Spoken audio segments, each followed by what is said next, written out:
Friends, we are very happy to inform you that e-modules are prepared for B.Ed program at Telangana by the School of Education, Osmania University under Pandit Madan Mohan Malaviya National Mission on Teachers and Teaching Scheme MHRD New Delhi. It's indeed our pleasure to share with the teacher educators and the prospective teachers and get maximum benefit out of it. It's a first of its attempt by us. We continue to add many more such lessons to share with you all. Good morning everyone. This is Hafiza, lecturer working at Paniniya Mahavidyalaya College of Education for Women's, Dilshuknagar. Right. Today we are going to discuss about the philosophy of language learning. Coming to what is this philosophy of language learning? Philosophy of language learning is nothing but it is a philosophical questions about the structure of language, meaning of sentences, terms and language role, how the language role in speaking, the language relating with the meaning and the world, the language relating with the communication, language and the society. This is all comes under the philosophy of language learning. So, let us go more detail about the philosophy of language learning. So, philosophy of language studies issues that cannot be addressed by other fields like linguistic perspective, social perspective and academic demands. See, whereas linguistic perspective is nothing but learning of language, naturally the learning of language, right. Now, the second one that is social perspective. The social perspective is how you are using the language in when you are moving in a society, whereas the academic demands are nothing but the how you are following the language in the curriculum of schooling in education institute. It is exploring the relation between language and reality. Language itself is a reality. So, language learning is reality. Coming to the first area, linguistic perspective on language. That is nothing but which helps to understand the nature of the language. As India considering that English language as a foreign language or second language, but coming to present criteria, present phenomena, English learning is playing a vital role in the society, isn't it? So, learning understanding the same nature of the language is vital. Coming to the second area, that is social perspective on language. You know very well, in the society the language is playing a much vital role. So, when you are dealing with a person, whether it is a well known person or stranger, so the way you deal with the person, the way you speak to the person is social perspectives on language, isn't it? If you are dealing with a strange person, little bit the terminology you will use are differently, and you will come to know the errors what you did, and you will learn for more modification for the next time. That is social perspective, right. Now, the third area is academic demands on language. So, this helps to decide the type of language we need to teach, how much to teach and what to teach. See, when you are learning a language, that should be in the extent of how much you need, okay, and how to use and where to use, right. See here in this slide you can see a picture of academic demands. Just now we are discussing about the academic demands. See, that's education, actually education starts from pre-primary, we all know very well, till the actually learning will takes place. It's not, there is a no end for learning, isn't it, right. Actually every time we go with the always with the letter alphabet A, where A till now we are continuing with the same word A for apple. So, this picture is indicating from apple to the PhD, whatever the end of the session of education, everything is how to learn, what to learn and how much to learn, that is academic demands. See, academic demands are nothing but asking questions and defining the problems, right. Whatever the thoughts, our ideas, asking them and knowing more deeply about the problems and defining them. Engaging in arguments for evidence. See, whatever you are learning, whatever you are defining the problems, you are engaging with the arguments. For the arguments itself, you need the language, right. Constructing explanation and designing solution. See, when you gone through with the engaging of arguments, then you start constructing of explanation and the new designing of the solution will be taken place, right. Constructing viable arguments and creating reasoning for others. See, from see, every child is different, unique. By learning some new thing, each child may have their own idea, each child may raise their own argument regarding that problem. Sometimes it can deals with a new reason also. Okay, reasoning abstractly and quantitatively, right. These are the academic standards what we are naturally dealing at our educational institute, right. Now, coming more deep about the philosophy of language. Philosophy of language is concerned with 4 principles, okay. 4 principles, we can say firmly that these are philosophical tenets also. What are they? The 4 tenets of philosophical learning language are nature of meaning, language use, language cognition and relation between language and reality. See, when you are learning a language means the system of sounds and writing that human being used to express their thoughts, ideas and feelings. You know very well, it is nothing but it is a system of sounds. Language is a system of sounds where human beings are using to express their thoughts, ideas and feelings. What is language? Actually, what is language? You know very well. In the first lesson, you people already covered in the picture form. To understand betterly, the first one is the 2 persons are communicating to each other. The first person is communicating with the second person, where the second person is unable to understand the language what the first person is using, right. So, for the communication, the both should know about the language, then only communication takes place. Next, if both know the same language, then easily the conversation will continue.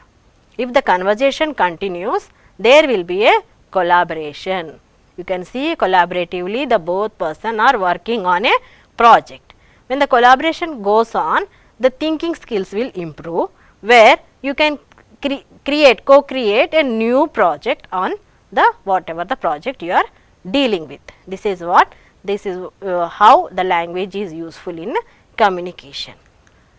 So, whenever you are using a language, the language should be in a proper way, following all the rules and formulas. That is, see, for example, you can see here the syntax. Syntax is nothing but arranging of words, phrases in a meaningful manner. It is a set of rules, principles and process that governs the sentence structure. When coming to the English language and coming to the other language, the framing of sentence differ.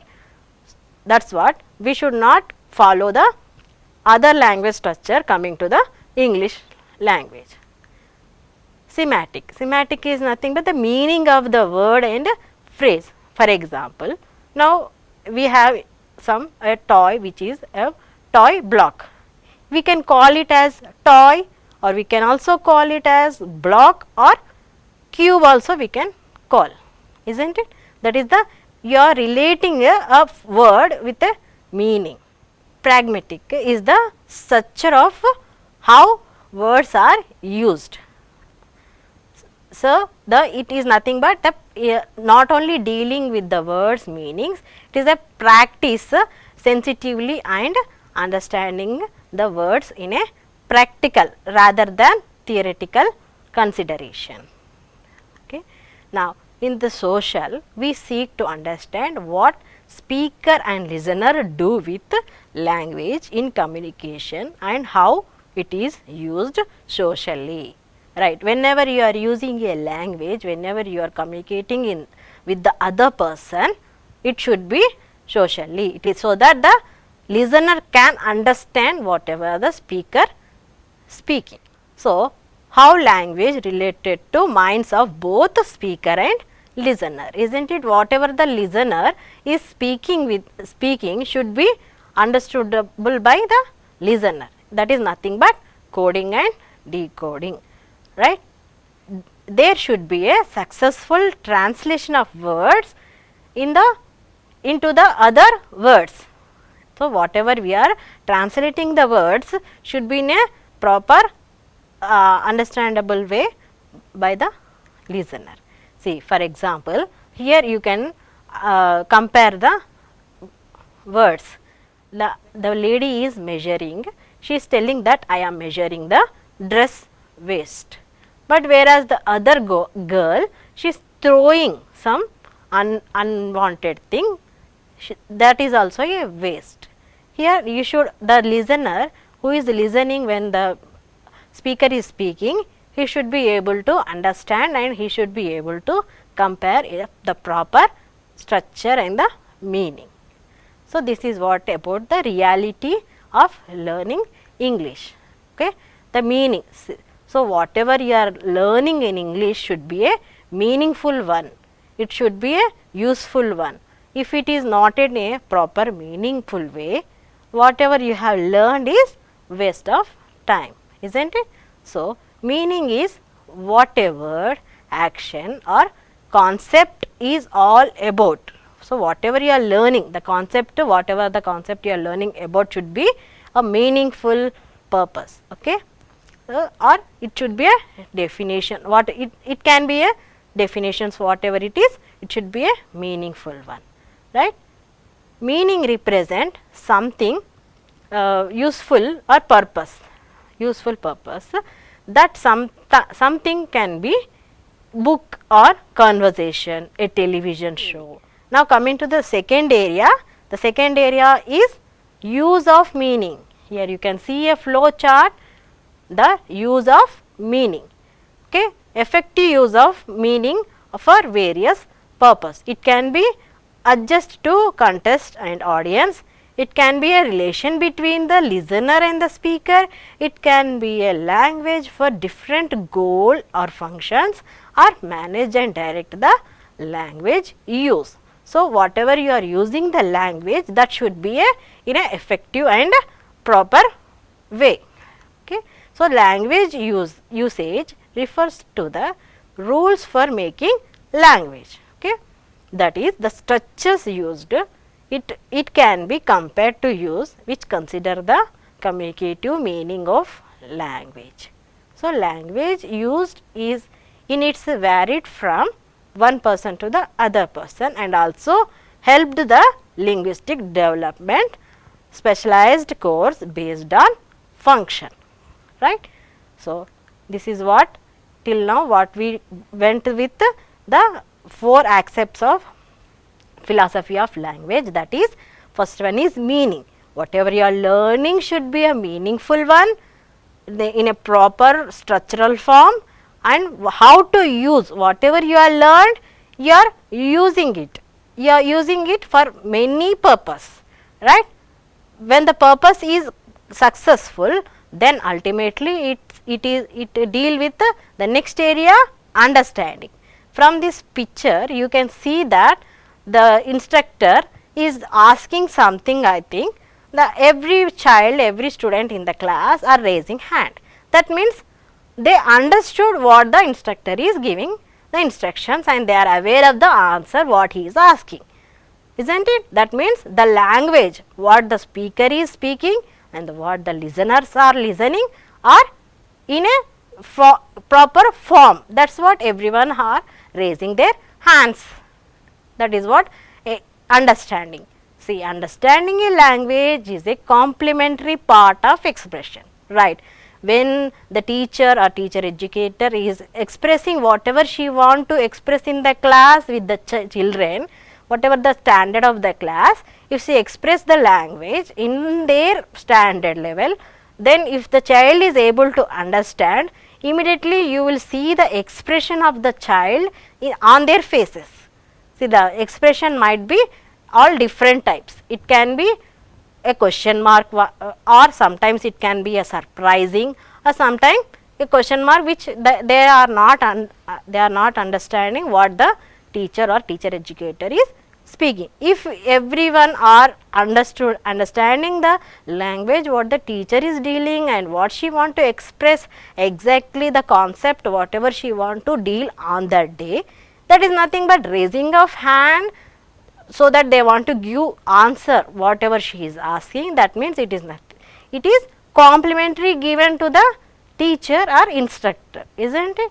Right. Understanding and expressing together achieve communication, which is the primary goal of any language, isn't it? Whenever we want to learn a new language, it is nothing but expressing the understanding the language is a primary goal. Understanding is an important aspect of language for its purpose use.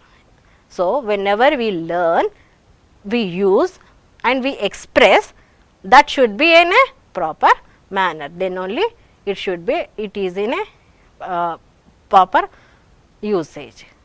Now, you can see the next slide.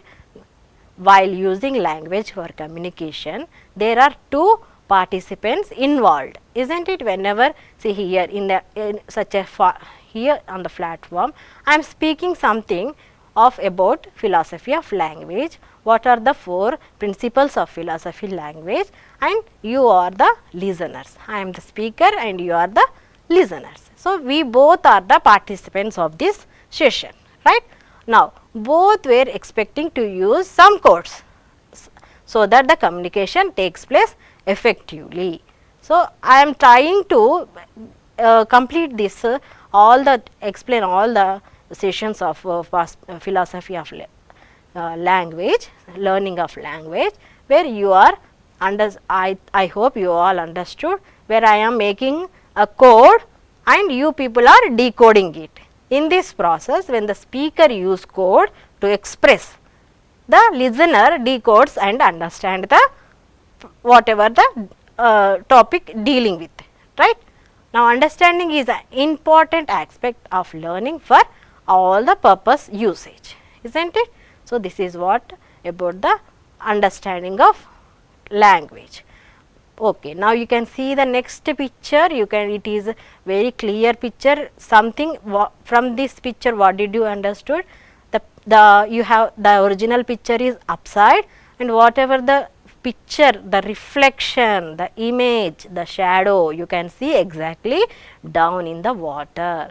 By this, I think you people understood that this is the 4th aspect of the 4th principle of the philosophy of language learning. See, you have learned a language in a meaningful manner and you have used it in the society and wherever for different functions.